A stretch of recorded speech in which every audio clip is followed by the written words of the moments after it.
अगर अचानक से किसी के चोट लग जाए तो कौन सा इंजेक्शन लगाया जाता है।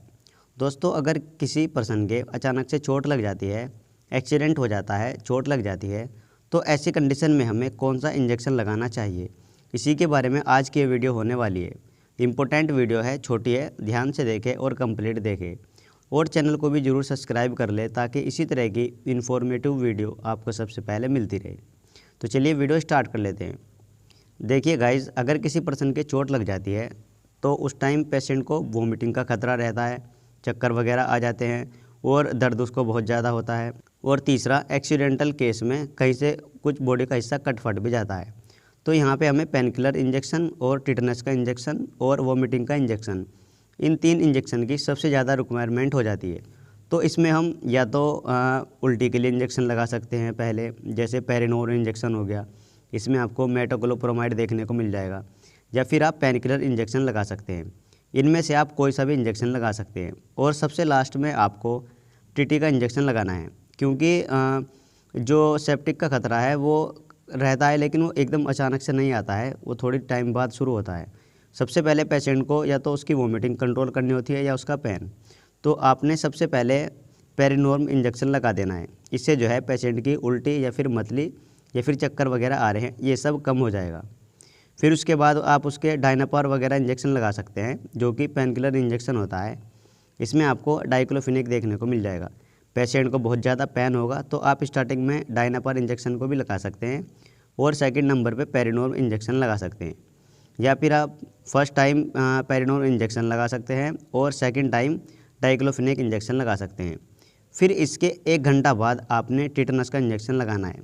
यहाँ पे कुछ लोग क्या गलती करते हैं, डाइक्लोफिनेक और टिटनस इंजेक्शन को एक साथ लगा देते हैं। इससे क्या होगा, डाइक्लोफिनेक की पावर तो पूरी की पूरी हो जाएगी, लेकिन जो टीटी का इंजेक्शन है उसकी जो स्ट्रेंथ है, उसकी जो वॉल्यूम है, पावर है, वो बिल्कुल डिक्रीज हो जाती है। यानी टिटनस का इंजेक्शन लगाने का कोई भी फ़ायदा नहीं होता। तो इसलिए हमें डाइक्लोफिनेक और टीटी के इंजेक्शन में कम से कम 1 घंटे का गैप रखना चाहिए। टीटी के इंजेक्शन को पेनकिलर इंजेक्शन के 1 घंटे बाद लगाना चाहिए। ये बात आपको अक्सर ध्यान रखनी है। सबसे इम्पोर्टेंट टॉपिक ये मैंने आपको एक इम्पोर्टेंट बात बताई है, यहाँ पे आपको बहुत ज़्यादा ध्यान देना है। अगर जब भी कोई ऐसी इमरजेंसी कंडीशन बनती है, जैसे आपने देखा होगा कोई बस आपस में टकरा जाती है या बाइक वगैरह, या फिर किसी भी कारण से कोई हादसा हो जाता है, चोट लग जाती है, तो उसमें हमें अगर पेशेंट को ज़्यादा उल्टी लग रही है तो पेरिनोम इंजेक्शन लगाना है। और अगर उल्टी ज़्यादा नहीं लग रही है तो हमें सबसे पहले पेन किलर इंजेक्शन लगाना है। पेन किलर इंजेक्शन दर्द को कम करेगा, जो सबसे इम्पोर्टेंट है। पेशेंट को सबसे ज़्यादा दर्द ही होगा तो पेन किलर इंजेक्शन, डायनापार वगैरह, ये दर्द को कम करेगा। उसके बाद आपने पेरिनोम इंजेक्शन लगाना है और उसके 1 घंटा बाद आपने टीटी का इंजेक्शन लगाना है। इससे जो है कंप्लीट प्रोसीजर हो जाएगा। उसके बाद ही बहुत सारी मेडिसिन दी जाएगी। अगर बॉडी का कोई हिस्सा कट फट गया है, जख्म वगैरह हो गया है, तो उसको ठीक करने के लिए जैसे सिप्रोफ्लोक्सासिन हो गई या मोक्सिकाइन 625 या फिर सिफोरोक्सिम, इस तरह से कुछ एंटीबायोटिक दवाई भी दी जाएगी और बैंडेज वगैरह भी की जाएगी। ये सब बाद का प्रोसीजर होता है, लेकिन यहाँ पे हमें सबसे इम्पोर्टेंट पेन किलर इंजेक्शन लगाना होता है। और सेकंड टाइम वोमिटिंग को कंट्रोल करने के लिए पेरिनोर्म वगैरह इंजेक्शन लगाया जाता है और उसके 1 घंटे बाद टीटी का इंजेक्शन लगाया जाता है।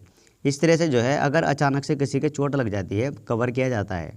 उम्मीद करता हूँ ये छोटी सी वीडियो आपको ज़रूर पसंद आई होगी।